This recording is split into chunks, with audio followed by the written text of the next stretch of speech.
Good morning again. Hope you can see me. We're starting now. We have a nice group of people from 3 continents, maybe 4.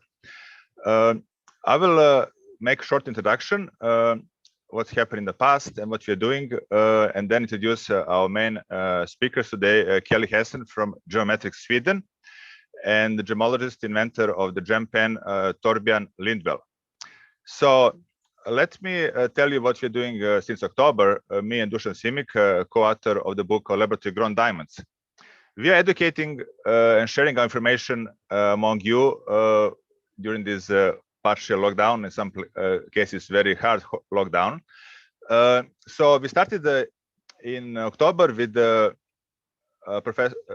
engineer Malay Hirani on CVD diamond production. Then we invited the wholesaler and seller of producer of laboratory grown diamond, Tom Chatham, to talk about market, past, present, and future.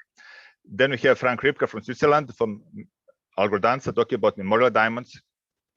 Then a scientist, Boris Figleson from Washington, who invented the process how to separate, how to grow coralless diamonds, how to remove nitrogen from the cell in HPHT presses. Then we have 3 gemological lectures. Our colleague Sherry Woodring, we wrote together first book on 2003 on laboratory grown diamonds.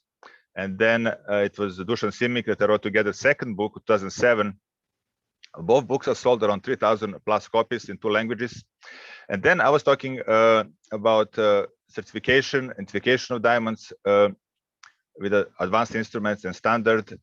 And then we have actually 3 very well attended roundtables. We started with can laboratory grown diamonds natural coexist, with people from Israel, US, Rob Bates, Don Scott, then Mark Kulinan, our friend from South Africa, from Kulinan Diamonds, Tanya Nizgretsky from US online platform.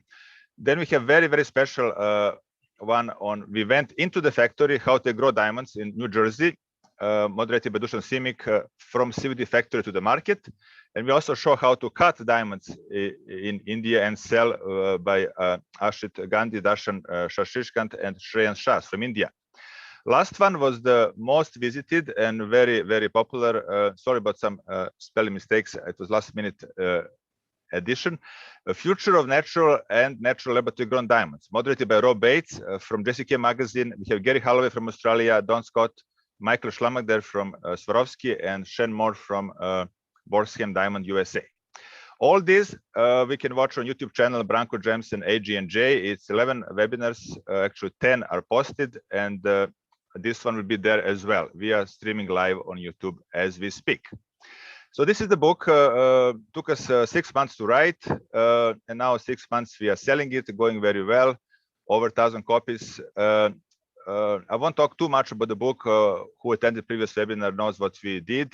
Most of you have it. To summarize, basically, we think that every retailer, every appraiser, every gemologist should have such a reference guide to see the history of the growing diamonds, to see technology behind, to see producers. And the biggest part is on identification, around 60, 70 pages. We are focusing on standard instruments, what we can do with the cross-polarized filters, with the fluorescent lamp, a UV lamp. And this is why it's important this kind of lecture today by GemPen, because they have special type of long UV to short UV UV light filters they will use in the identification of synthetic diamonds, but also you will see what is new in this lecture from last year. We have a Kelly last year as well as a guest. She was talking only about laboratory grown diamonds. She's now adding also other gemstones, ruby, sapphires, and you will see some more gemstones later. This is what we did. We finished the book with the certification, tracking of diamonds with the patent, and it's not finished. It's just intermediate level, what every jeweler, gemologist should have, but we're also doing another level, more advanced level. We already finished maybe 2/3 of the book, 75%.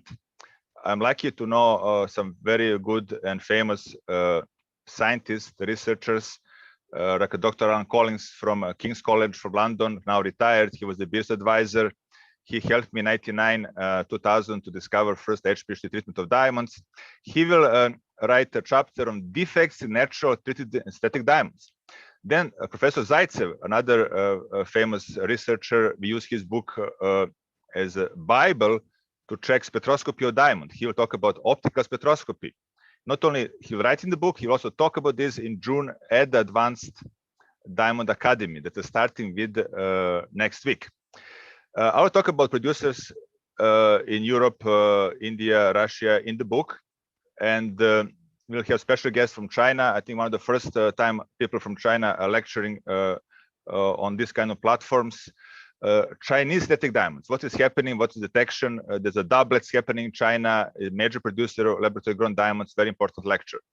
Then we have from Russia a guest, Victor Vins, modern color enhancement technology. Every chapter is like a 30, 40, 50 pages. It will be a big book, around 200 pages. I will definitely cover portable instruments, very important topic. As I collected last year 7 of these instruments, most of them are here in the laboratory. Now adding 4 more. Maybe on the back you can see some huge DRC J screen, and here portable mini J screen that I'm testing as we speak this week. And we'll have Thomas Henschwang from Liechtenstein, from GGTL laboratory. Very important 2 lectures, actually, one in English, one in French, about testing diamonds with spectroscopy and fluorescence imaging. I will finish it with in book and the lecture, a case study of diamond samples from Canadian Gemological Laboratory, and Dusan will join me from his perspective from AG&J laboratory in New York. Mikko Armstrong and Dusan Simic are reviewer of the book, and hopefully you can join us at these webinars. They're basically seminars because we are doing more practical as much as we can. What is also upcoming, then I will pass the torch to Kelly Hessen, is that we have very, very interesting webinar, Sustainable Diamonds by SCS Global Services. Stanley Maturam is a moderator, and they have a very special guest from geophysics like Ann Mist to labs, GK Lab, Angelo Palmieri, to people who are part of the council, Chris Casey, Rafael de Bert, Responsible Sourcing Network, to Sue Rechner. She is a CEO of Washington Diamonds, a laboratory diamond producer. So more information on the website, but again, I'll talk later more about Academy after Kelly do her part, her lecture. I think I will introduce now Kelly and give her the option to be the host. She will now host, and I will just, while she is changing, I will just quickly tell what I know about Kelly. I mean, she is my country, we're from same country, from Canada, from Vancouver actually, from same city. I lived here for 20 years. She moved to Sweden to work with geometrics and live in Sweden. And she's account manager for geometrics. She's involved in diamonds, gemstone, jewel industry for over 20 years. She worked for some very famous retailers in Vancouver. I know she's always coming to the Tucson show. Maybe you saw her, maybe not. But now, Kelly, please tell us more about GemPen, what you're doing, and I will now stop sharing and give you a chance to share your screen. And welcome to our webinar again, 2021. Excellent. It's so lovely to be here. Thank you all for joining us. And Branko, thanks so much for orchestrating. I will switch over my screen in a few minutes. I essentially just wanted to let you know this presentation will be about 45 minutes, a little bit about the industry, of course, about our instrument with images of results and videos, and of course, Q&A with our inventor, Torbjörn. I realize our audience should be a little mix of gemologists and jewelers. And as a jeweler, I'm confident that a non-gemologist can be trained to work with our diamond screener, whereas only a formally trained gemologist can effectively work with our GemPen Premium, because they really need to have complete understanding of transition elements and their effect on fluorescence to be able to effectively interpret the results. So knowing how the diamond industry is today, I wouldn't do any of my previous jobs without a diamond verification instrument. Everything from screening repairs to melee goods and line bracelets, and especially when clients come in and they want some cash and they want to sell something, it's so important to have the right instruments on hand. I was actually quite surprised when I started on this side of the business that about 20% of the jewelers, appraisers, and wholesalers I talked to even owned a DVI. So the straight up reality of the industry, it's going to cost you more time and money. You just need to decide what's going to cost you more in the long term, a preventative investment, or some damage control otherwise. I actually personally believe you need to invest in more than one type of instrument. I think you need like a desktop model for your back office, and you need a front office portable model that hopefully when we're all traveling again and we're seeing our clients out of the office, or we're going to trade shows and out in the field, you need different instruments for different purposes. So I really advocate. We also tell you in our book that it has to be 2-3 instruments, and your instrument is really good screening instrument as a must have. Everybody should have UV lamp. Everybody should have GemPen. This is my opinion. I'm using it more and more. So I will now just remove myself from the screen, and you can now take it over. Perfect. Excellent. So I'm going to share my screen now.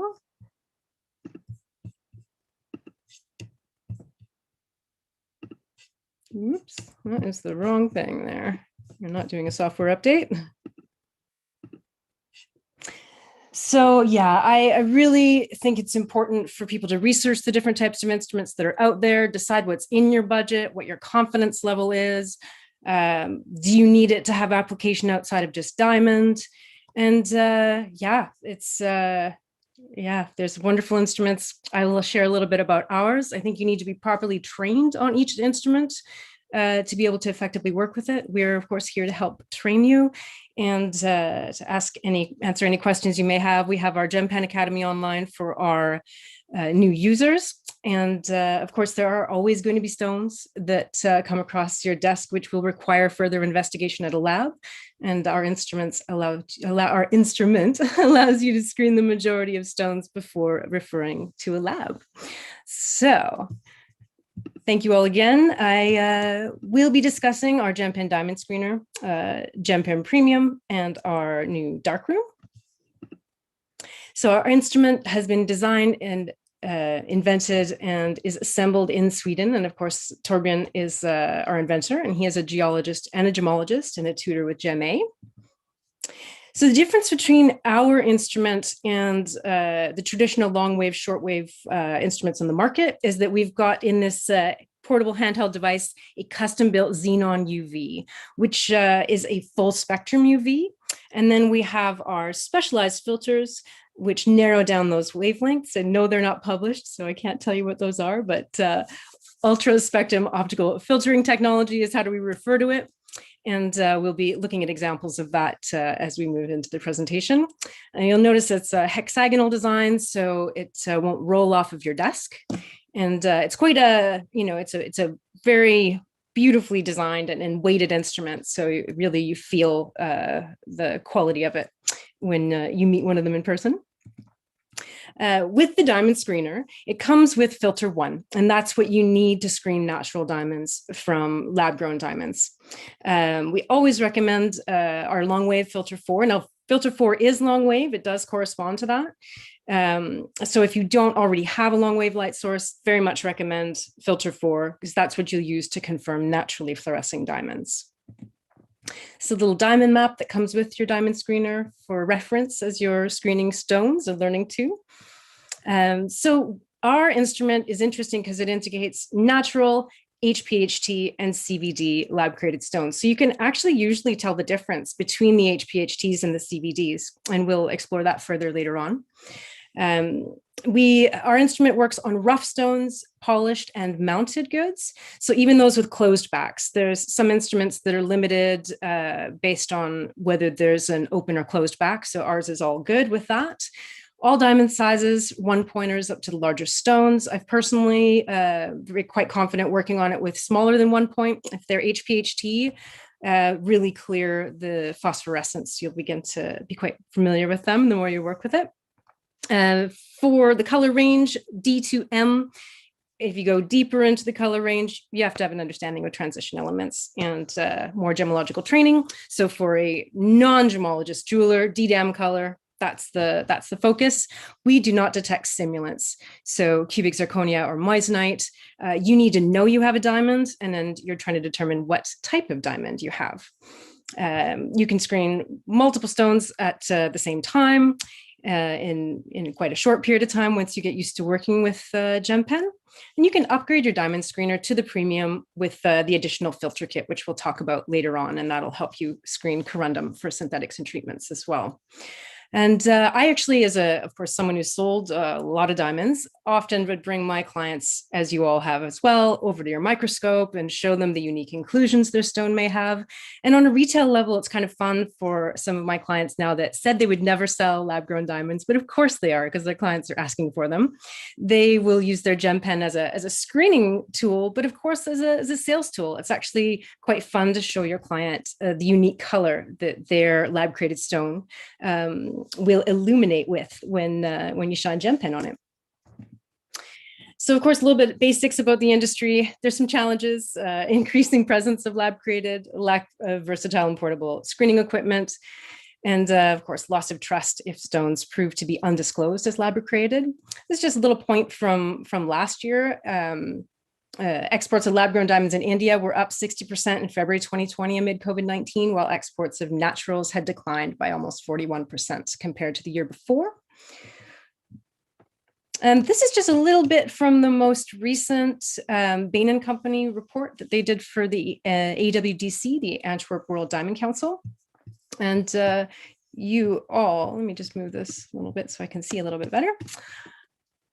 And so lab-grown production had reached 6 to 7 million carats, with 50 to 60% of it manufactured in China using HPHT technology.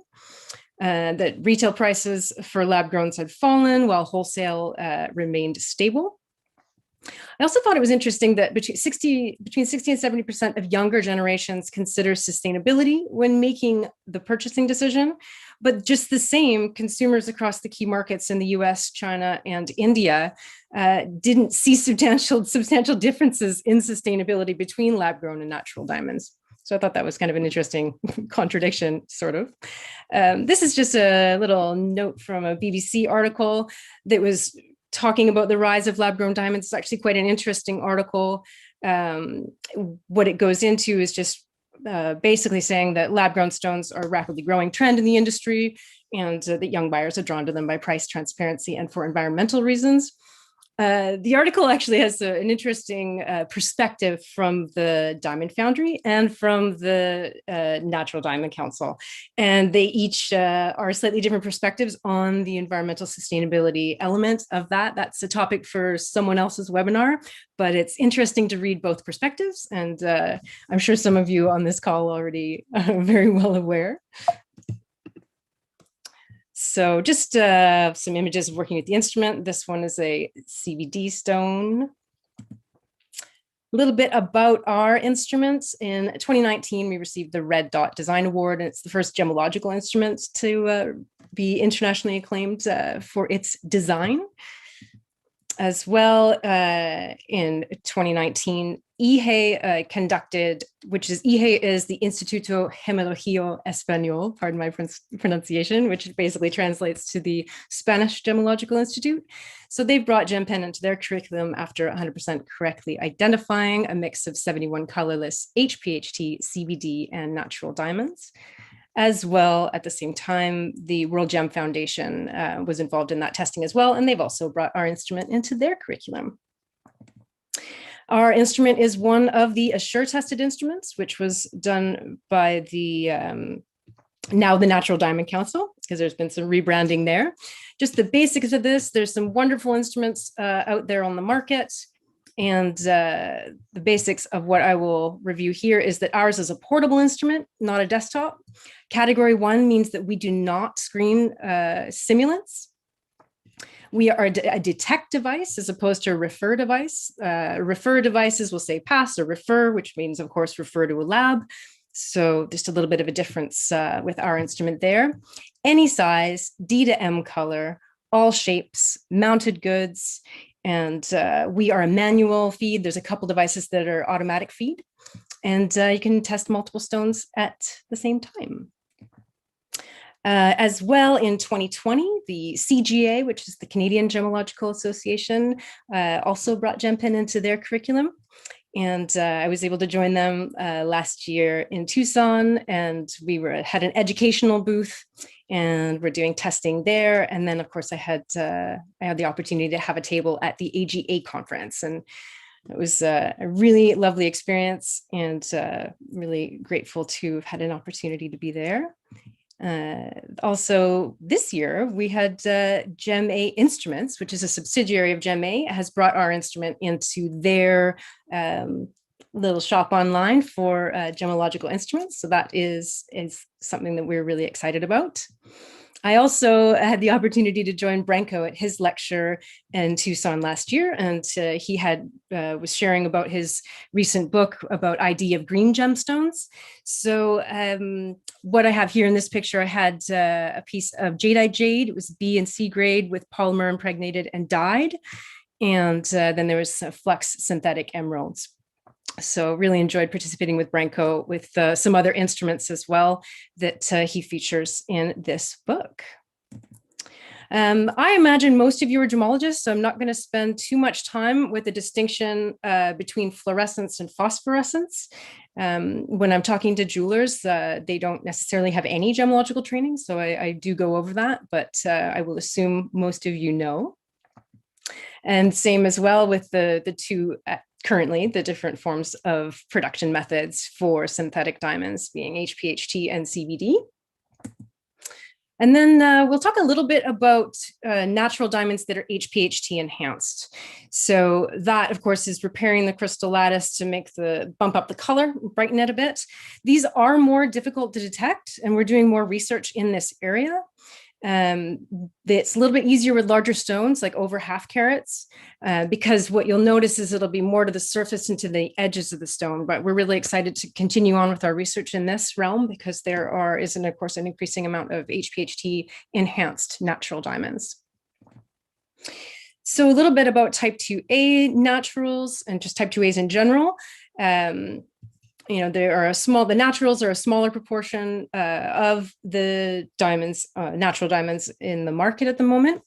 And of course, the CVD process is predominantly creating type 2A diamonds. So we're still, the type 2As there's a little bit harder to naturals are a little bit hard to distinguish from certain CVD synthetics. And we're working in the process of working on a new filter that can indicate the difference between them. Now, Torbjörn, of course, has worked with them quite a bit more, and to his eye, he can see that, but of course, we'd like a filter that makes it a little bit more obvious to everyone else. But a little bit, this is also more for the jewelers that may not realize they still need to be determining that what they have is a diamond. Often jewelers have a thermal conductivity tester in their drawer that's not even charged, and they're not even using it just to see if the repairs they're bringing in are even diamonds. They're not even testing to see if they've got a cubic or a moissanite. So I'm really reminding jewelers that it's so important to keep those instruments charged if you're not trained. Otherwise, people that have more training know that the double refraction in a moissanite, but it's essential to stay up to speed on that when you're bringing stones into your business, and writing on job bags, saying what they are. You should always say, white stone, or don't say it's a diamond, or don't say it's a sapphire unless you are absolutely gemologically confident as such. Just a little bit about safety. I was a little bit surprised when I was in Tucson. Someone went to point the GemPen at their eye, and I like to be really clear about that. We have our new Darkroom, which has a UVB viewing lens. So that's great. But when I'm not working with Darkroom, if I have a larger piece, like a necklace or a line bracelet that doesn't fit in that, I always carry some of these safety glasses. They're like about $5 Canadian, like less than that. As well. Or I have my driving glasses, and there's a very simple way to test if your glasses are UVB protectant. You have a white piece of paper and your glasses, and you shine GemPen through. And if the light shines through onto the paper, the lenses you are wearing are not UVB protected. Little basics, it is the pavilion here that you turn to turn it on. It does have an auto shut off that preserves the energy. That shuts off within a minute. The filters are magnetic, so they pop off and on quite easily. I always turn my GemPen off when I'm changing filters so that my hand isn't passing in front of the xenon UV. You can see here, this is the travel case, and you can like lay the stones out in there, or a line bracelet as well. So I'm going to go through some of the details from our parts of our gemstone map. So basically here, looking at natural diamonds, of course, not all natural diamonds fluoresce. So we have inert stones, of course, and then not all natural diamonds will fluoresce in this blue range. Of course, there are other colors, such as green, pink, violet, yellow, and orange. But if it is a naturally fluorescing diamond, it will fluoresce in filter 1 and strongly under filter 4. So that is how you distinguish between a naturally fluorescing diamond and a synthetic diamond, or lab grown or factory grown, or however you prefer to refer to them. So here we have our gemstone map that reflects the synthetic diamonds. So this first stone at the very top, that's an HPHT grown stone. They're basically always this turquoise tone, and they have an intense phosphorescence for up to 60 seconds. You become quite familiar with them the more you see. The GemPen really charges up those stones, and as we'll look at some videos later, you'll see that visually represented. The CVD stones can be in a range of colors and a range of intensity. You know, in this case here, this HPHT and then this CVD, they're quite similar in color. So in this case, you wouldn't be able to determine if it is an HPHT or a CVD, but you know it's not a natural stone. A jeweler just wants to know, is it natural? Is it synthetic? A gemologist wants to know what kind of synthetic. And of course, with all the discussion of post-growth treatments these days in the gemological community, it's great to know when you can see it's an HPHT. If you're getting an indication it's a CVD, there may have been a post-growth treatment. So as I said, if you're selling lab-grown diamonds, there's some very pretty colors you can show your clients to show what theirs looks like illuminated. I've seen some beautiful colors. I'm a very visual person, and I like to show people those things. So I've got a couple of videos here, and I have outlined in the right-hand column what stones are there. And I'll be quiet. We're going to screen 5 diamonds with GemPen Diamond Screener and Darkroom. We're always going to start with filter 1. Insert GemPen into Darkroom, and we turn it on, and we observe the effect.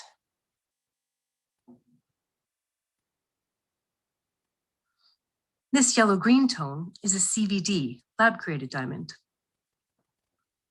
This turquoise tone, an intense phosphorescence, indicates an HPHT, lab-created diamond. That one is a natural inert. This one is naturally fluorescing diamond. And this peach tone is a CVD, lab-created diamond.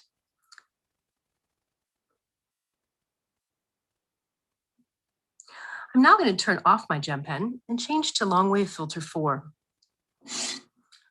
Only a naturally fluorescing diamond will fluoresce intensely under long wave filter 4. So I put my GemPen back in, and we turn it on.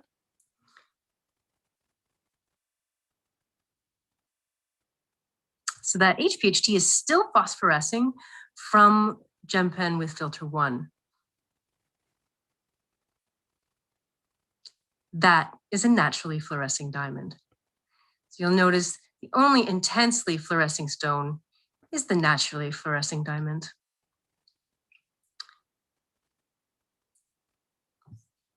Refer to our diamond map and GemPen Academy to interpret observations. So I forgot to mention, actually, pardon my chihuahua barking in the background, with respect to phosphorescence, the HPHT stones It can phosphoresce for up to 60 seconds. The CVD stones, they usually phosphoresce as well, but not as intensely and not for as long.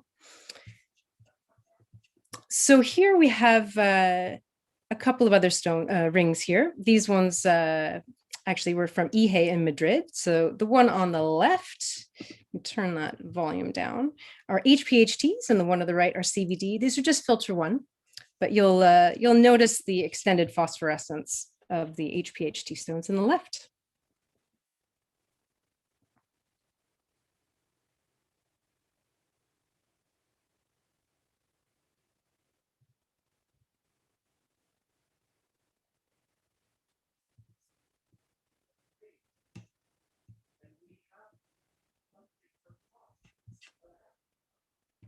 So yeah, the HPHT stones on the right continue to phosphoresce for quite a while. So here as well, I've got two more rings. The one on the left are tiny little HPHTs, just little one pointers. And then the ring on the right has 9 natural diamonds, 2 of which fluoresce. So this is filter 1. HPHTs are still glowing. Those are 2 naturals. The HPHTs again. And I turn off the GemPen and I change to filter 4. HPHTs are still glowing, phosphorescing, and it's just those naturals. And when you shine filter 4 on, it doesn't excite the HPHTs anymore. It's only the natural fluorescing stones that react to GemPen under long wave filter 4. So here, the next 2 videos are sent to us from a client of ours in Israel. And this was earlier when COVID had started, and a lady had come to a friend of his and she wanted to sell some things. She had a couple solitaires and then another piece that we'll look at after this video. And she wanted some cash for these. And he was very happy. He had his GemPen on hand. He's been working with it for a while, and he can show his friend this result, so that this gentleman did not give this lady any cash. So this is in like a normal office environment, kind of a daylight environment. And you can see very clearly, these are HPHT grown stones. Natural diamonds just do not fluoresce that way. So luckily that cash wasn't handed over for these particular stones.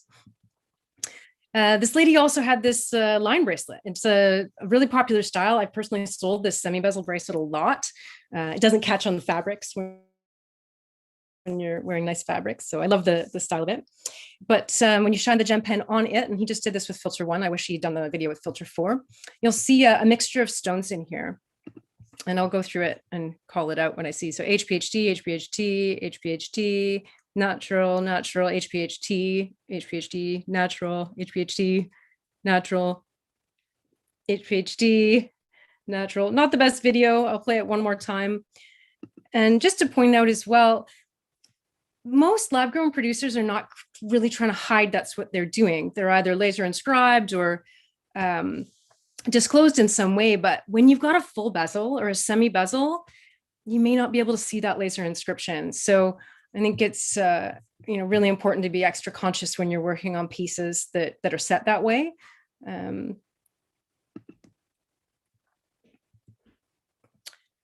Just on the note of that, when I was back home in Vancouver, I became aware that there was a retiring jeweler that had been commissioned to do a ring for a client of his, and his this gentleman's fiance had wanted a decent sized diamond. So, but he couldn't quite afford what it is that she wanted. So a over carat 80 beautiful lab grown stone was purchased, of course, with a certificate and with a laser inscription, and a beautiful custom handmade mount was made for this beautiful diamond, full bezel.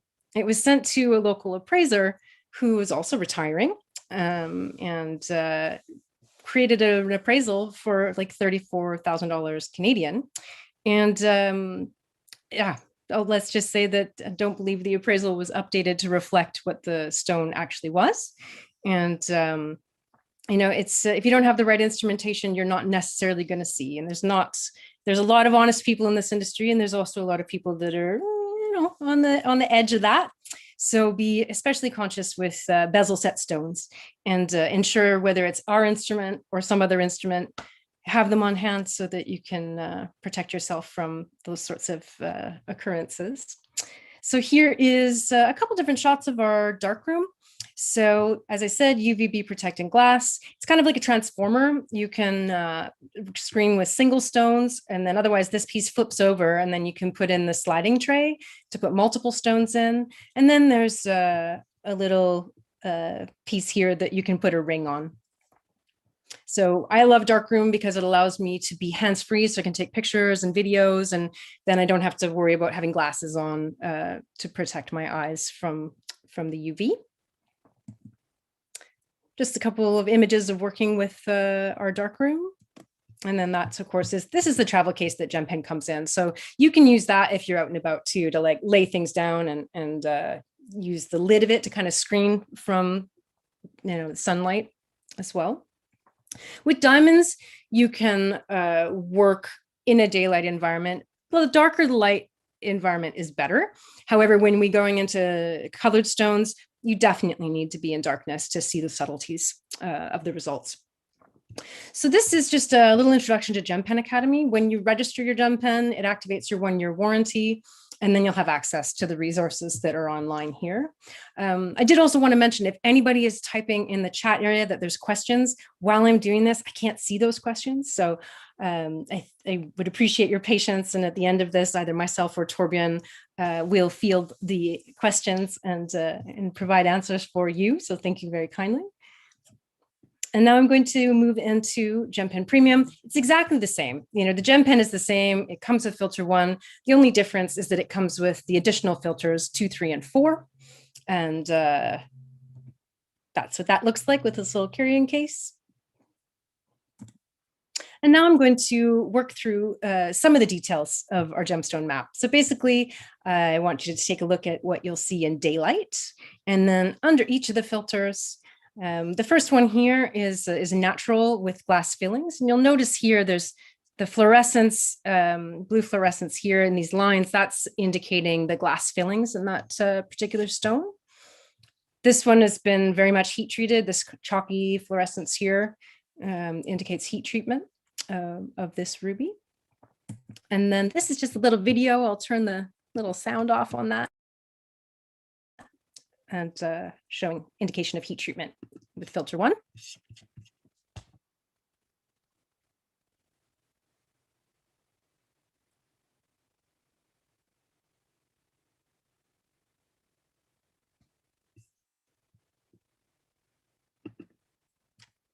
There's just beautiful pictures from the Handbook of Gemology from Tino Hamid and Connie Forsberg of some synthetic ruby. I apologize, our little neighbors came by. It's Påsk, or like Easter, and they go door to door, and they decided to come to our door while I'm hosting this webinar. So I sincerely apologize for that interruption of Chihuahua and distracting noise. So this video here is Torbjörn speaking, so I will be quiet again, and it's working with Darkroom. And here we have the 2 rubies that we will check. We turn the GemPen on, and then you can start to check the stones. And on the synthetic one, you can immediately see a very strong fluorescence. And on the natural one, you don't see anything. And the Mozambique rubies, they have sometimes a high iron content, which will mask the fluorescence effect. But this is a common effect in natural rubies, even if they have some chromium. But as you can see, it is inert, and the synthetic one has a very strong fluorescence. This is a flame fusion, but you will see the same effect in a flux synthetic ruby too.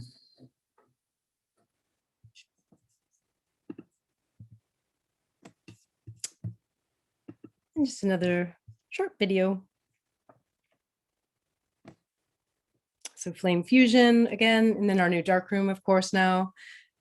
And you'll see red fluorescence due to the chromium content, and you can see the growth lines back there, which is So I'll just go back to that and freeze that frame. So that's really lovely. You can see the growth lines in from the synthesis in that stone. And then that's under filter 1. And then under filter 4, intense red fluorescence due to the chromium content. So then this is part of the synthetic ruby page of our gemstone map. So you see the real intensity of fluorescence under almost all the filters. We have a couple of Verneuil here, a Cachan, and then 2 Remoras.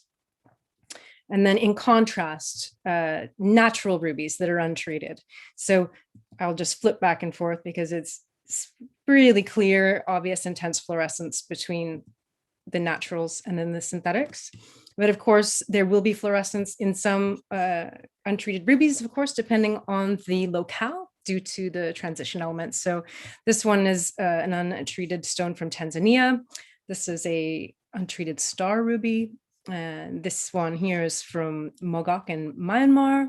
And then this one's from Norway and one from Tanzania. And then still staying in corundum because that's what we're focusing on, diamonds and corundum today. And then we're moving into untreated natural sapphires. Lovely here, you don't see any fluorescence. I know from my last custom design house I was working with in Vancouver, sapphires are so popular right now. And we did a ton of business with that. I even, for my engagement ring, went with a unheated Ceylon sapphire. So I'm very, very happy. Of course, there's no fluorescence with this stone. And of course, the value of an unheated sapphire compared to a heated sapphire, there's quite a price differential. So it's great to be able to do a quick screening. The nice thing about our instrument as well is that if you're out in the field and you've got rough stones, you know, and you can't take a refractive index on that stone, and maybe you don't have your microscope, GemPen's always meant to be used with other instruments, but sometimes you're in a situation where you're not carrying everything with you. So you can do a quick screening and then you're like, okay, I still need to go and look more deeply into that with my other tools. This is a GemPen Premium is another tool in your toolbox. Never rely on one instrument to do everything for you. But it is very helpful to be able to at least get a quick scan, hopefully when everybody's traveling again and buying out and about in all the wonderful gem markets in the world. So there's a few different locales here. We've got 2 from Kenya and then 2 from Tanzania as well. And then we move into one here from Sri Lanka. Now this one is unheated natural as well. And then we've got an unheated natural with some chromium. It's a Sri Lankan stone. And then there's 2 here, or one here that's unheated from Tigray. And then there's one that's heated from Tigray. So you see that bit more chalky fluorescence and filter 1. You see some of the growth lines as well in that. And then we've got some here that are heated. So you'll really observe more under filter 1 and 2, the chalky fluorescence. This one, you can see the nice kind of hexagonal growth in that. The bottom 2 are from Australia. And then there's a couple, pardon me, I've moved into treated sapphires. So this page here reflects beryllium treated natural sapphires. So really they make quite beautiful colors, and it does show you quite well what you'll observe under the different filters. So you can really see that there are, you know, it's honing in on different wavelengths. And that's what you may see if you are having a beryllium treated stone, and that's what these would indicate. I've got a couple videos, 3 videos, short ones that reflect beryllium treatment.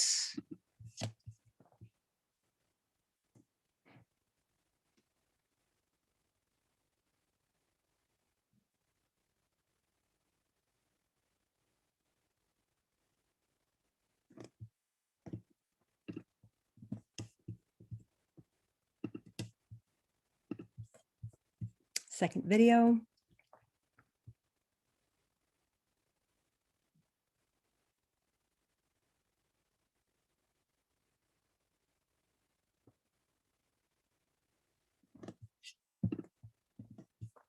And the third video.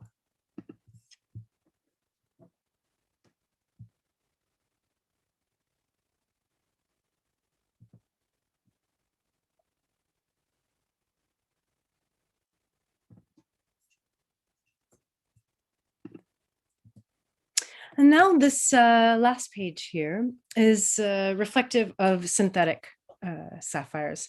So these first two are vernal. And this one here, it may contain a small amount of chromium. That's why we're getting the fluorescence under filter 4. This one is quite similar to one I saw when I was traveling. Some people I know had purchased a stone from this gentleman that came in, and he had a really nice laminated, beautifully packaged authenticity certificate for this particular sapphire that he brought in. And it was like a 2-carat 58 Ceylon cushion cut, gorgeous, exactly like something we had in the showcase that we knew its origin. And they decided to purchase the stone from this gentleman because they're like, oh, seems like a good deal. But they were, in a rush, and they, he had their certificate from what they thought was a reputable place. And they took the risk, spent a couple grand on the stone, and then they sent it to GIA to have a proper evaluation done on it. Now, of course, GIA is amazing, but it does cost, the FedEx and the insurance, and of course the cost of the evaluation as well. So they got it back from GIA, and it said synthetic sapphire, no other detail. But that's what it said. So as soon as I showed up, they wanted to see what happened with this particular stone they had under GemPen, and it basically did exactly this, like super, super intense, very like opaque, chalky fluorescence. So very simply, they wouldn't have given this client, $3 grand or so if they had done a quick screening to realize there's something funny here. I probably shouldn't hand over this cash before I get further investigation done. So it's simple screenings, very important, because there's some beautiful synthetics out there that even can trick people that really should know what they're looking at. And they have, of course, had been in the industry for a very long time, and were surprised to find that it was a synthetic stone, unfortunately. But now they have a GemPen, so hopefully the same mistake won't happen again. So this here, this row, this one and the one below, it's the exact same stone. It's a doublet. So the first row here is showing the natural untreated crown. And then under here is reflective of the vernal pavilion of that stone. And then the bottom one is a vernal color change, so meant to mimic an alexandrite, and shows up quite beautifully color-wise under GemPen, but at least gives you an indication that that is not a natural sapphire. Then I've got just a couple short videos. This is Torbjörn talking, so I'll be quiet. And then when the GemPen is in position, you can start the testing. You just turn it on, and then you slide the stone tray. And you can see a clear blue fluorescence in the synthetic stone. And the natural stone is inert. You don't see any fluorescence at all.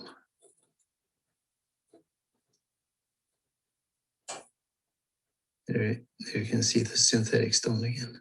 Very clear blue fluorescence.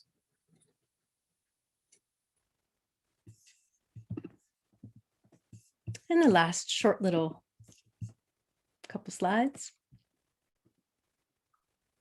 We've got a flame fusion, synthetic. And of course, this is just with filter 1. Also, you see the chalky blue fluorescence, and you can see the growth lines there as well from the synthesis of that stone. So just a couple of images of the travel case, being out and about with one's GemPen. My message to everybody: protect yourself, protect your business, screen every diamond, whether you're using our instrument or another amazing instrument. Have the tools on hand. It's essential. You can't just assume that you're going to be able to screen those stones out or know what you have in front of you, because the lab created stones that are produced these days, they're not going to have obvious metallic inclusions. You need proper instrumentation, and you need to be trained on how to use it. So with GemPen, should you choose to purchase one of these days, we offer a 14-day full refund. And this is just another image of working with our instrument. For all new GemPen buyers, the World Gem Foundation has extended their Diamonds Theory course. And of course, if you were to purchase it and you're a gemologist and you don't need that theory course, it is transferable to, a family member or a friend or an employee who you may want to have take that course instead of yourself. And that's a value of about 250 US. So this is what comes with your diamond screener package. You get your GemPen with the filter 1 and filter 4, access to GemPen Academy, the diamonds course, and personal training with us. And that's 2,300 euros. And if you were to go with the premium, it is 2,750 euros. And you have all the filters, of course, and access to GemPen Academy and your Darkroom, of course, and the Darkroom story comes as well with the diamond screener package. So that's basically what I recommend is either, if you're a jeweler, diamond screener package, if you're a gemologist, GemPen premium package. We do sell the pieces individually. So if you wanted to discuss those individual items, let me know. Otherwise, you can contact Branko directly, and he has his promo code towards purchase for any of you or others that may be interested. And you can go through him directly. And otherwise, and that's 100 euros off, or you can contact me, and I will put my email in the chat for you to email me directly if you have any further questions that may or may not be answered today. And then I can either field them or forward them to Torbjörn, and we can answer you promptly with any questions you may have. And that is that. I thank you so much. I'm going to pass this back to, I'm going to stop sharing and pass this back to the host, Branko. Let me go back here. Thank you, Kelly. Very informative. It's definitely, you had quite interesting movies and more information on gemstones compared to last year, and this is additional benefit. I started to play yesterday more with the gemstones just because I was so focused on diamonds to finish my third book. But anyway, we have a few questions. I'll first ask question 1 or 2 for you, but you're still there. And then some of them will be referred to Torbjörn, the more technical questions. Excellent. So from Ana Piazza, from Brazil, we are now also in Brazil. When the diamonds are set on jewelry, the set has to allow the light to go through, no solid set on the back, question mark. Oh, okay, no, nope. She means if they are closed back, if it's working. I mean, you know the answer, but I also know, you can tell. Yeah, no, definitely. That's one of the benefits of GemPen. Our light is so powerful. It doesn't matter if it is a closed back or an open back. So no limitations with the settings. So for set jewelry goods, it's excellent. And it's, you don't have to put the stones or the item into a case. If you have a larger necklace or a bracelet or something, GemPen's not limited on how you can apply it. So it's, as a jeweler, it's great for screening. So closed backs, no problem at all. Definitely. Yeah, this is very good because most of us, I mean, as a laboratory, we'd also do appraising. My other person, Andrina Yip, mostly come rings and earrings, but there sometimes comes this bracelet and necklaces. And you know that another gemologist from New York, Travis Lehman, he was fascinating with the use of GemPen on necklaces and bracelets because it's very fast. I mean, I have my own UV box. I use Jewelry Inspector, as you know, and PL Inspector from Geometrix. It's very useful. I use it every time. I like fluorescence for 20 years. But GemPen is really, you can scan faster if you have bigger pieces. Don't have to move the piece, you just move the pen. This is the difference. You move the instrument very fast. Exactly. And, so, people who have GemPen get very fast at working with it. So even when I had that line bracelet on from our client in Israel, it looked really fast, but that's how it is for him. He's really gotten so quick with working with it. And it's an advantage because jewelers, and gemologists, we don't have time. It's a busy day and you've got so many things to do in that time. So, and for the same person, I think it's also a question for you, and then we go to more technical. Can I put Meles, diamonds, ruby, sapphires in a plastic bag and put it in a GemPen? This is not a plastic bag. Yeah, you need to either lay them in the stone tray of the darkroom or in the travel case that your GemPen comes in. You can lay them out in there, but they can't not through plastic, unfortunately. Yeah, I agree. Because plastic fluoresces also. David Atlas, appraiser from Philadelphia, and also long-term coming to webinars. What gems or diamonds do filter 2 or 3 help identify? What is their usefulness? Could you just a little bit repeat on what is the 2 and 3 filters doing additionally to number 1 that is most like a short UV light or close by, or number 4 that is long UV light? What 2 and 3 are adding to the? So, I mean, when you're working with stones outside of diamonds, you want to always go in order with filter 1, 2, 3, and 4 and observe the results and compare to the map.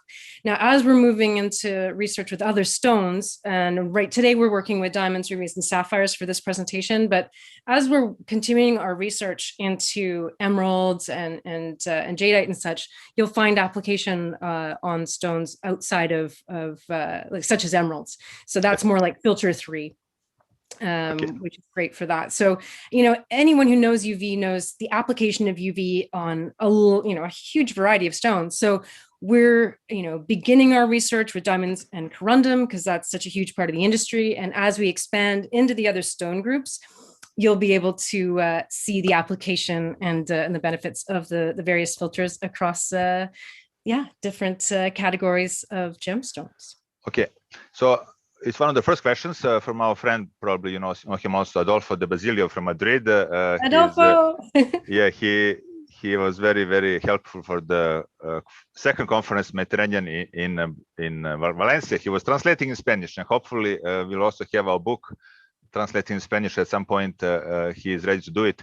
So he's asking, this is a question for our second panelist, Thjobjørn Lindvall. I'll just quickly, Thjobjørn, if you can show up, open your video, and I will a little bit read about you. You are FGA and DGA like myself and many of the attendees. You are inventor of GemPen and you're research advisor at Luleå University of Technology in Sweden and tutor of GMA, London-based GMA school. So I will from Sklimi. When you screen lab-grown diamonds, you need to make sure no natural diamonds are present. For example, melee lots. What additional method you recommend? I mean, this is a question for everybody, but I guess I can give my 5 cents of knowledge today as well. So, talking about melee, what additional tests? For myself, here in the laboratory, we see a lot of rings with melee.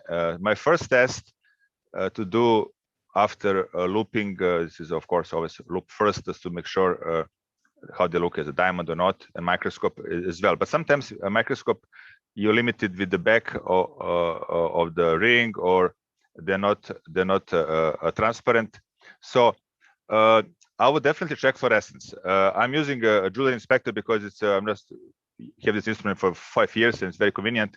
But GemPen also, it's basically a fluorescence-based instrument. So I'll check fluorescence as the first thing. If I see all stones under long UV unknown, I'm talking about 100 stones or 50 stones, I will be very suspicious. Then I'll check short UV light. In case of GemPen, I will switch from filter 4 to filter 1 and make sure are they fluorescing or not. If I see some stones fluoresce, blue or greenish blue, and they phosphoresce, the HPHT grown. If they're a little bit fluorescent or very weak phosphorescence, they're probably CVD. Could be also cubic zirconia, of course, and other things more yellow and orange. And then the biggest headache for me as a gemologist is to separate melee that are natural and synthetic. It's happen not every time, but happen at least 3 or 4 times a month. A ring is mixed of natural and melee. Then I'm going to EXA. I don't know if you can see it behind me, but there's a lot of instruments here. It's my EXA instrument that it's here on the back. Maybe you see it.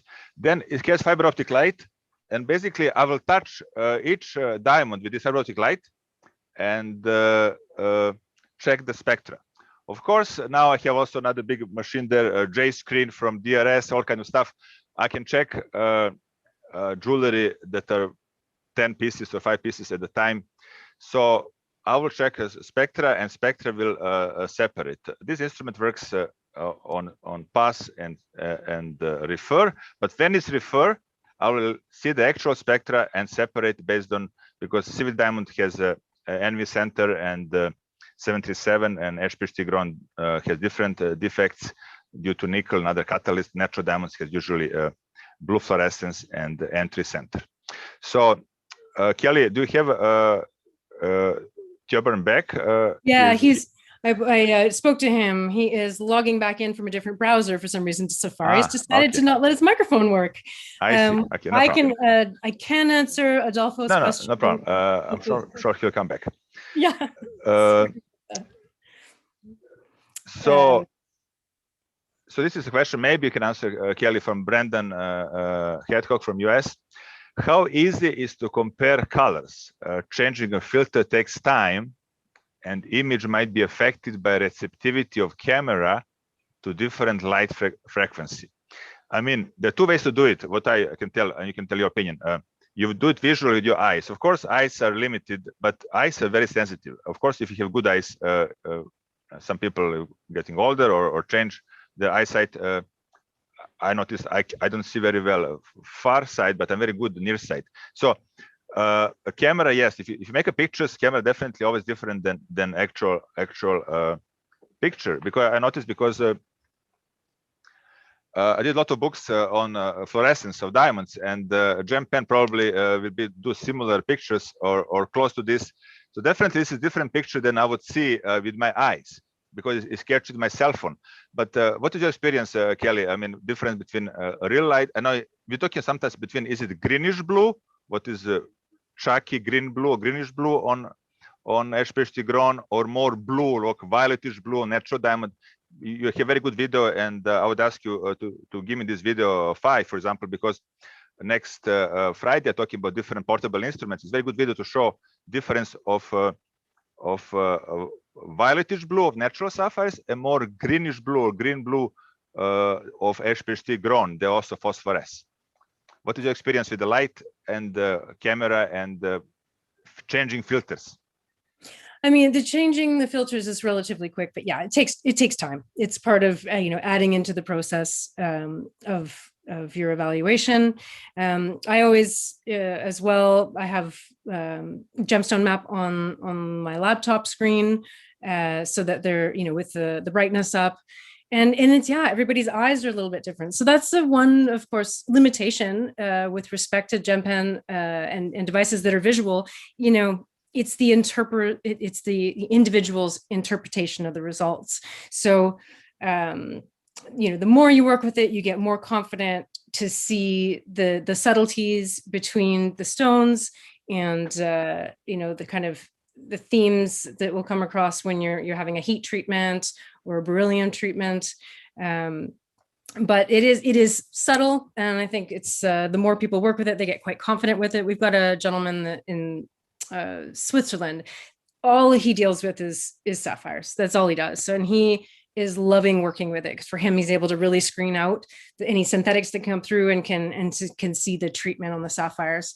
So I'm hoping I'm answering that question right. Otherwise, I will take I'm going to take a screenshot of that, and I'm going to put my email in there, and or Brendan, maybe you put your email, and I can reply to you personally with Torbjörn with a formal reply.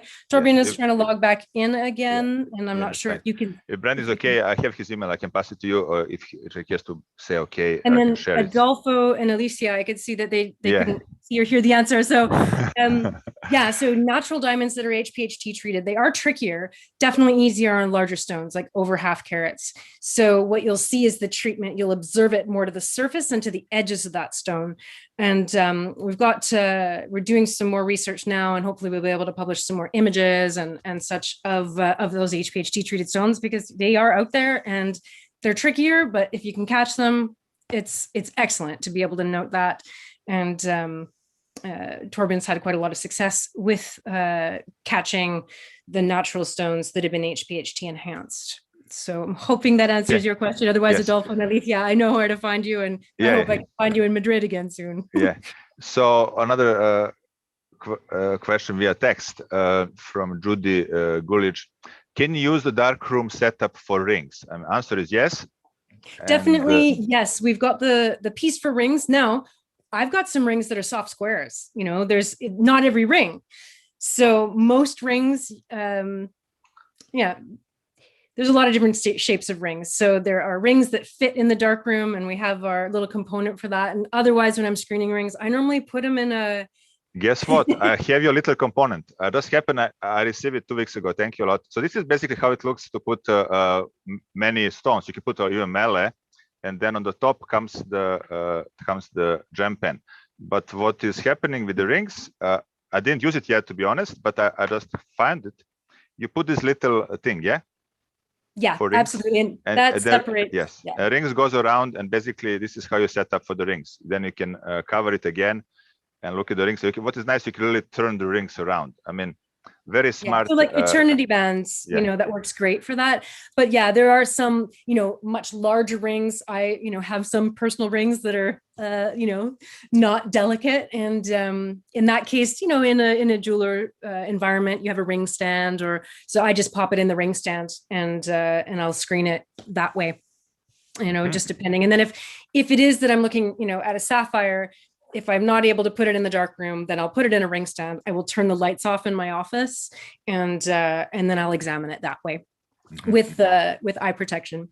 And I think I also just wanted to mention too, when I was talking about safety, as long as people are using, you know, eye protection or using the darkroom, it's great. You just, if a client, for example, has earrings or a ring on and they, you know, want you to screen it while it's on their hand or on their ear, you would say thank you, but no, and have them remove their jewelry and screen off of the body with an intense UV device. So just another note to safety. Okay. Looks like Torben's back. Hopefully the microphone will work. I promote him as a panelist. Hopefully he can see that and open his camera because we need to see him. So I will repeat this question for him. Hi, Tjobern, you're back? Yeah, I hope so. No problem. It happened to me a few times in the beginning. Technical issue. Visual is sometimes better in looking at gems and microscopes than playing with the computer. So it's okay. Happened to me. So this question I'll repeat from Adolfo about big HPHT enhanced diamonds. How you can differentiate, or what you're working on right now? How to separate natural two-way diamonds from natural HPHT treated. This is the most complicated from point of spectroscopy. It's possible, but can you do some indication with your GemPen? Yes, I have done a lot, some testing on that, and it looks really promising to distinguish natural type 2A from CVD with a blue fluorescence. And you can, if you put one of each beside each other, you can actually see a small difference, and the natural one will be a little more, maybe you can say milky in the fluorescence than the CVD. But if you train your eye to look at them, you can start to see the difference. Yes, there is a difference, but I'm working right now to try to find a new filter for to distinguish between those. Little more easy. But my question now, CVD and 2A natural is definitely difficult, but it's possible. I mean, using other techniques, cross-polarized filters and spectroscopy. But do you think it will be possible to separate 2A natural diamond from 2A HPHT treated natural diamond? It's still natural, not CVD. But that, my experience, I can tell you my opinion, is not. We tried 10-15 years ago, me and Dusan, we did cut luminescence, we did all kind of tests.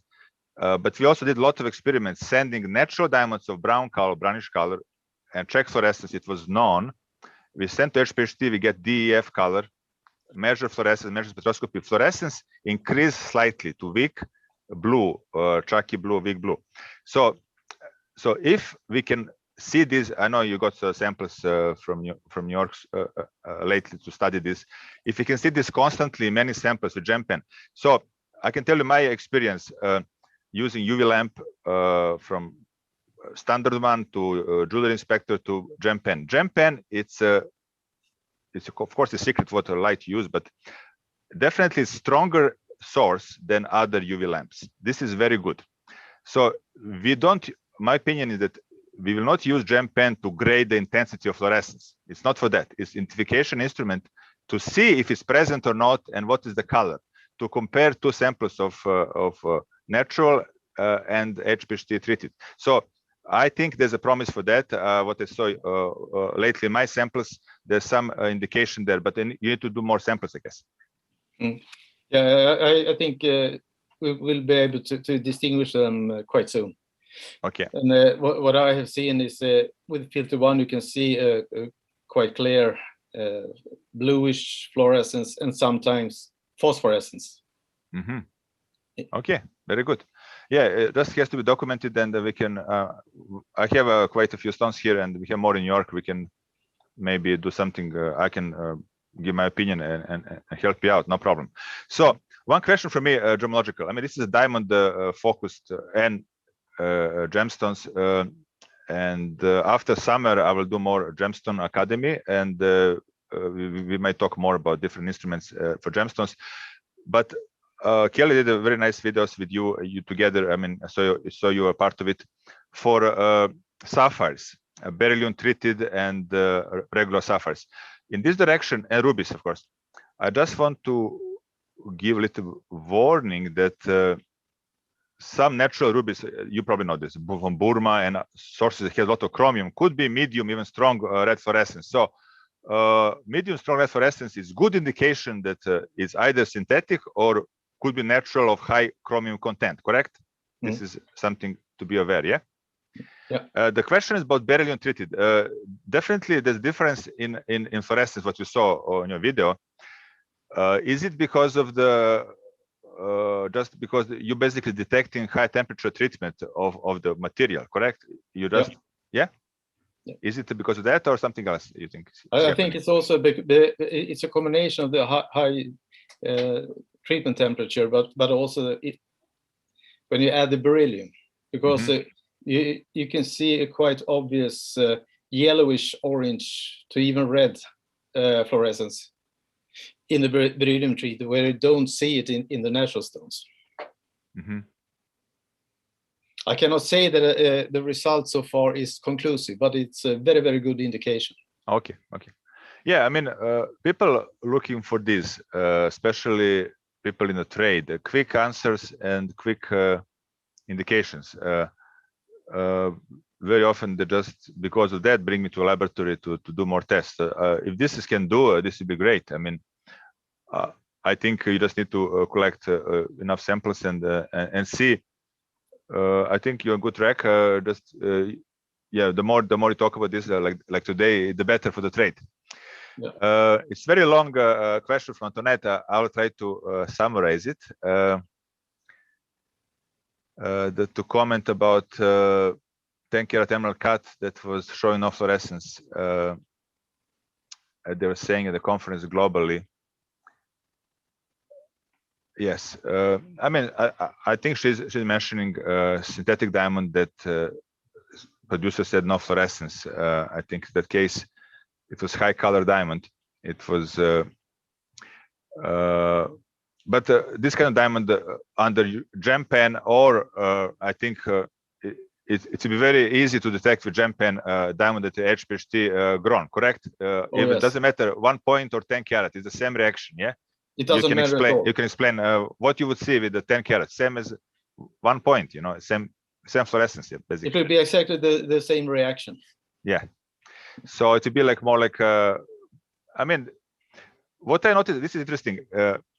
If you know the answer, I'm just thinking, but I don't know the answer. But in your diamond map, you have so many different fluorescence of CVD under GemPen, correct? And 1 or 2 on HPHT.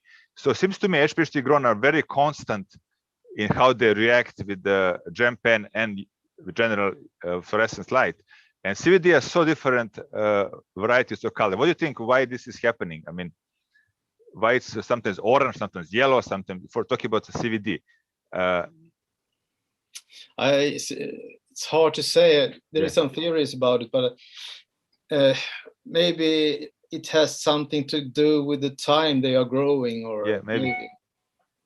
Okay, because my experience. And when I started 2002-3, first CVD, they're just growing them without any treatments. And then fluorescence was more orange, more yellow, like you have in your pictures, so some of them. They're not post-treated. They're just, and then when you post-treat them, and majority now, they grow them as IJ color, JKL, whatever, and it's not very attractive color. So they always treat them, put them in a press to make them DF, GH, whatever. And then fluorescence changed to more what is you saw it also with GemPen, more green, more yellowish, more bluish green fluorescence, yeah. And sometimes they phosphoresce. So this is for sure I can explain that. But sometimes very unusual colors of CVDs. Yeah, but I think GemPen can see different. So you would record this just using your regular camera or using mostly a cell phone. What images, what camera do you use, Kelly, for this? It's a combination. So sometimes it's professional images, and sometimes I'm like my Galaxy Note 2 camera, which this is a great camera and great video. Or pardon me, Note 8. I upgraded at some point. And I think I forgot to mention, I apologize, when I was on the Gemstone Map page for the CVDs. So the range of like really beautiful colors under filter 1, a CVD will not fluoresce intensely under filter 4. So it's, it's really about learning to read fluorescence in with respect to our instrument and get familiar with it. So you'll see a bunch of interesting colors under filter 1 for naturals and synthetics. And it's really filter 4 that's going to highlight what's a naturally fluorescing diamond, because the CVD won't have that intensity that it may have a subtle fluorescence in filter 4, but not bold or strong fluorescence as a natural would. So same with a natural that fluoresces outside of the blue range, which would be fluorescing in filter 1 and then strongly in filter 4 in different colors. But that's essentially how you're able to narrow it down. But those HPHTs they just scream right at you. They're so I mean, it's quite fascinating and beautiful. Definitely GemPen become very handy with CVDs when he has weak or very weak fluorescence. Because when I use a regular UV lamp, sometimes it's just none. I mean, and GA or myself, other labs do grade this fluorescence none. But none is really a term to say it's a little bit before become weak. There's never non 100% or 0. It all depends what kind of power of light or luminescence you excite the diamond. With the X-ray, it's very strong at 405 fiber optic light. So even if it's non, I'm showing weak or medium. So what I like at GemPen is that it's strong light, and even if it's non, there are many CVDs now, they're non-fluorescence under long UV and a little bit under short UV, and sometimes very similar long UV, short UV. So what is important really to put strong light, very strong light. And this GemPen comes handy because it's stronger than usual light, my experience. I compare them. And then you can see these tiny fluorescence colors that will indicate that something is wrong to the stone. So this is how I think for HPHT it's very obvious. You can use most of the time regular UV lamp, but for short CVD it's quite tricky because it's very, very settled, and with our eyes, especially in this environment when you have a light, you don't see anything. You see none. But then if you cover it, that's why I'm very happy to put this dark room. It has to be covered, it has to be more settled. Then you can see this. I call it very weak or faint fluorescence that is important. Yeah, and that's the thing because GemPen will, on a natural diamond that has weak, or faint fluorescence, or none, under GemPen you'll get fluorescence because we're not grading fluorescence with our instrument, right? So that's for someone who's compared traditional long-wave, shortwave kind of amplified light compared to ours. You have way more force behind you with the xenon UV, and ours is the only small instrument that has that. It's been custom built for us, so it's what differentiates us. Any questions more? You can I think Kelly sent everybody her email, and the first one I put in was wrong. I missed the .e, so the second one is actually accurately spelled. But you can also reach out to me on our social media, and I'm generally pretty quick at getting back to people. So you can pass it to me, branko@cglgemlab.com, and I'll forward to Kelly any additional questions, or if you have any other questions about the instrument or how to get it. It will come directly from Sweden, not from me. I have mine to use, and I think we are 1 hour and 20 minutes, a little bit more than we planned, but it's good. I think we covered topic very well, answer question. Anything to add to this, Kelly, or I just want to thank Antoinette for her comment there. Antoinette's used GemPen before, and grateful for her input and always inspiring wisdom in this industry. Thank you so much, and I hope we get to see each other again. Hope we all get to see each other again. Yes. In at Branko's conference. Yes. So what we'll do now to finish the official part, I'll just show quickly 3 slides, and then we can finish. It's about upcoming things about basically, and this is the last few slides, and then we can close it. So this you saw, it's April 29, sustainable diamonds, big topic, how to track synthetic diamonds and natural diamonds. This one is already been February 25th, 26th, but this is the first free webinar. We are giving a seminar. You can watch it on YouTube channel, or you can just go to my website, brankogem.com. Very important, go under Advanced Diamond Academy. You can listen how to use advanced instruments or how they are working. Advanced instruments, talking about fluorescence to spectroscopy, absorption spectroscopy by John Chapman. So next lecture is coming next Friday, not in 8 days.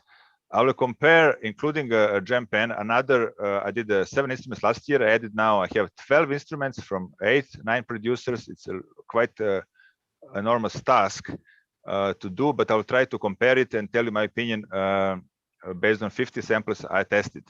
Then Dusan Simic talk about APHT, what is atmospheric pressure, high temperature, and HPHT. So for those who ask questions about treatments of diamonds, this is a good time to come. These are free. We decided to make it free to have more people and to get you excited about studying this, to become like a norm. Every Friday, every Thursday, we get together and learn about advanced diamond spectroscopy.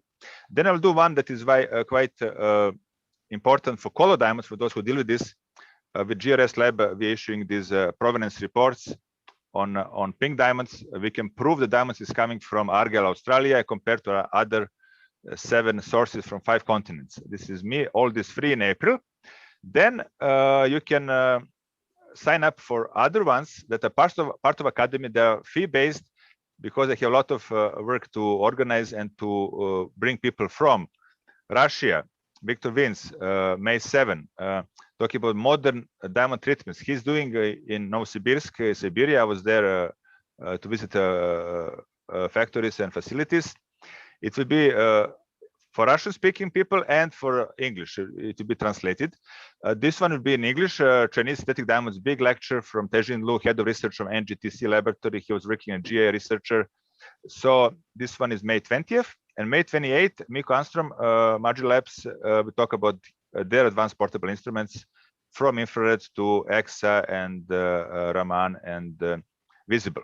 These are 39 per lecture, or you can do 99 for 5 lectures. What is important, if you take whole academy, it's only 159, and you can get certificate once you finish at least 8 of them. You have to listen 8 different speakers and you get a certificate from me. It's not the same like going to the of course, University of Nantes, like I did advanced diamond program 3 times 2 weeks, Dr. Manuel Fritsch, but it's something you can do in this environment that we cannot see each other and cannot do it online.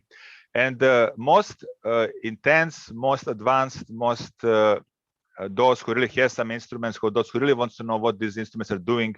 We have Thomas Henschwag, 2 lectures in English on June 11, and in French, for French-speaking people, June 18, about his instrument that he uses in his laboratory based on fluorescence imaging. He makes his own instruments. He is a great researcher.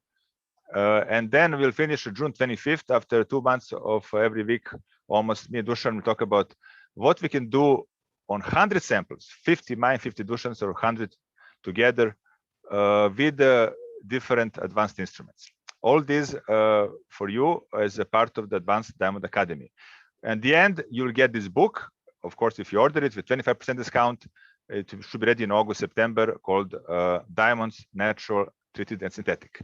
And to finish, unfortunately, I was hoping very, very much to give you good news about this summer, that we'll do it in July in Greece. But last week, we decided, after doing a questionnaire with our speakers, including Kelly Hassan is supposed to speak this July in Greece, in Thessaloniki. Sorry, Kelly, we have to postpone for next year. Hopefully you will come, and other speakers, Swarovski, and a lot of workshops from Margie Labs and myself. We'll do it everything hopefully next year, maybe earlier in spring when we resume our travel. And again, thank you all people who come, and thank you for ordering books. This is still possible to order book at coupon book 5 off. Even today, some people order when I email them. Thank you very much for support.